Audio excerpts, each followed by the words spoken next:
Meaning of ill-conceived. Ill-conceived. Ill-conceived. Ill-conceived. Ill-conceived. The term ill-conceived refers to an idea or plan that has not been well thought out or is poorly planned. It suggests that the idea was not properly assessed or evaluated before its implementation. Ill-conceived ideas often lead to negative consequences and can result in wasted resources, damage, or harm.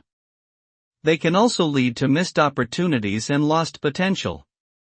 In short, an ill-conceived idea can be detrimental to individuals, organizations, and society as a whole. Therefore, it is important to carefully consider and evaluate ideas before acting upon them to avoid negative outcomes.